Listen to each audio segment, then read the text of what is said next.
Mm-hmm. Got a couple pictures taken and that was pretty cool. Yeah, to go inside the studio, much better option. Oh, this is all shifted. What in the world? Come on. Crap. Okay. Coming to you first, Jeff.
You're watching 48 Fastcast. Good afternoon, everyone. I'm Margot Gray with your 48 Fastcast, where we get in and out quickly with your top headlines. It's Tuesday already, so let's dive in. Let's talk about this harsh heat. It's another first alert weather day in North Alabama as a result of dangerously high temperatures. So let's turn it over to first alert meteorologist Jeff Denoyer for how the rest of this Tuesday will shape up. Jeff. Yeah, Margot, there's like heat and humidity, and then there's like heat and humidity. And we certainly have that today. It is stifling outside, a repeat of yesterday, but even a little hotter for parts of the area. Now, the air temperatures hovering in those mid to upper 90s once again, pretty much like we had yesterday. A little more humidity today, and we got those feel like temperatures. When they get up and over 110, it's called an excessive heat warning. And that's what we have out there. This is the hottest back-to-back days we've had all summer long by far, and therefore it makes it tough to be outside. You're dealing with this constant heat and humidity, but you try to pop a thunderstorm. We had a few yesterday and we have a few now. One to the north of Valley Head right now, moving through DeKalb County. Another isolated cell looking like to move into western Lauderdale County. If you could pop one of these storms in the evening, it will cool your air off, but you'll have some rain as a trade-off. I think the overall coverage will be minimal. It's all about the heat and humidity through the evening hours.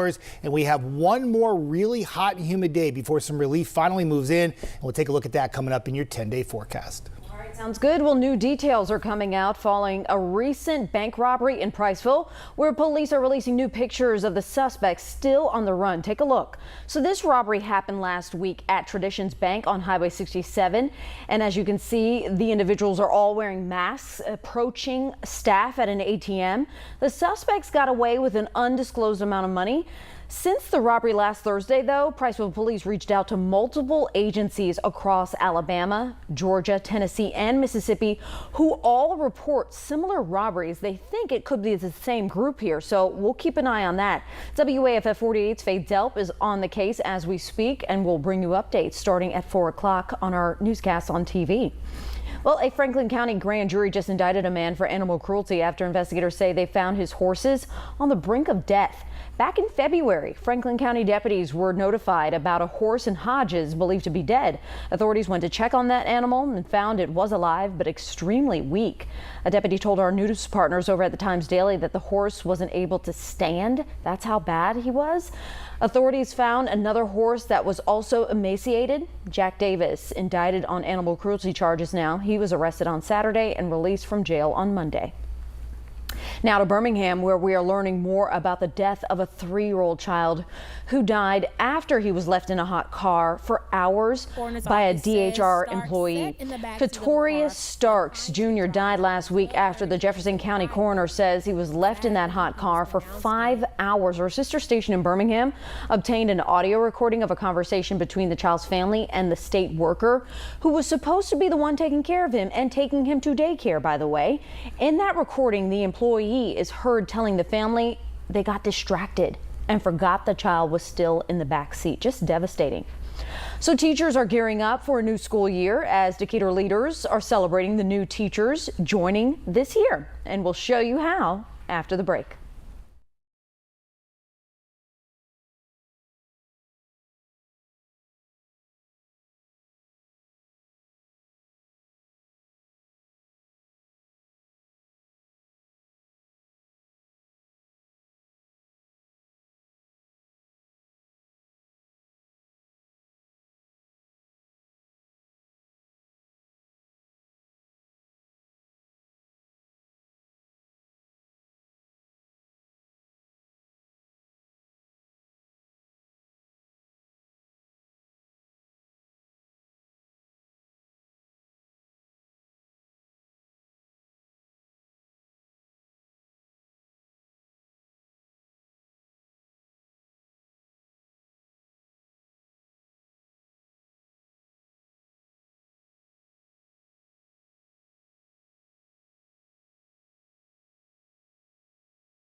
Parents, I know you're ready. We are inching closer to the new school year starting, and Decatur City school leaders are showing new teachers how much they're appreciated.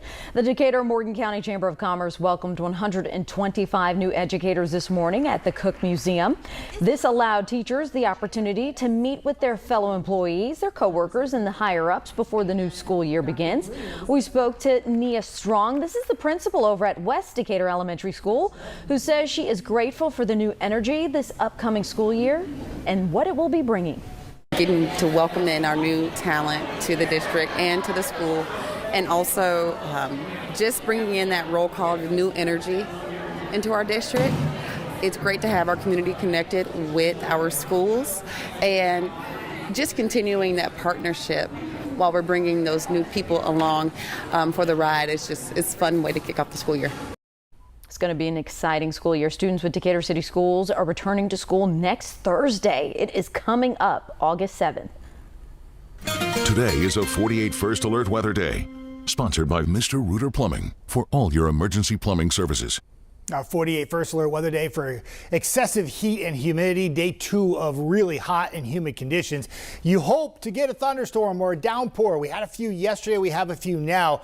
Not much in the way of lightning strikes anymore with this, but some heavy rain moving into Valley Head now. A little shower near Gadsden, a few showers north and west, but obviously much of the radar is quiet right now. Therefore, you're dealing with a lot of heat and humidity. Those temperatures, man, they take off in the morning. They're soaring to 90 by noon.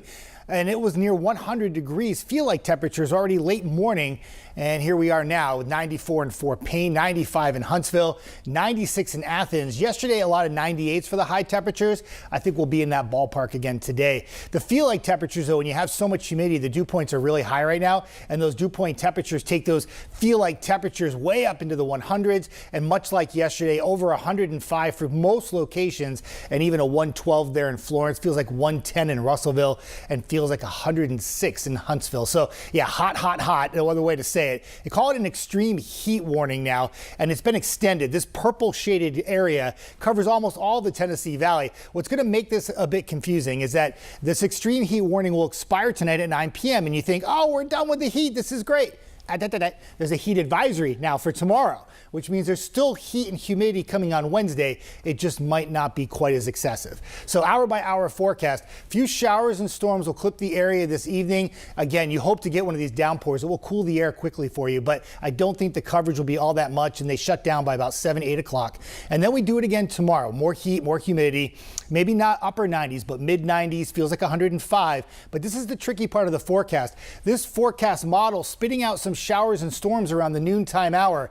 If that happens and that storm hits your location, you aren't even going to come close to mid 90s. So it's all going to be dependent on where these storms fire up. That will play a big part into where the high temperature ends up. More storms Thursday and Friday, but what you're going to really notice on that 10-day forecast is cooler temperatures by the weekend. Yes, there's rain opportunities, but highs fall back into the 80s during the afternoon. Margo? I think we'll take the rain at this point, honestly, because it is just too hot. So that will do it for your Fast Cast. We told you it was quick. We'll be back here online in just a few minutes with Before the 4 with AJ Weiss. And don't forget, our newscasts are coming up. Still watch TV, please. We'll have you covered. Have a good afternoon.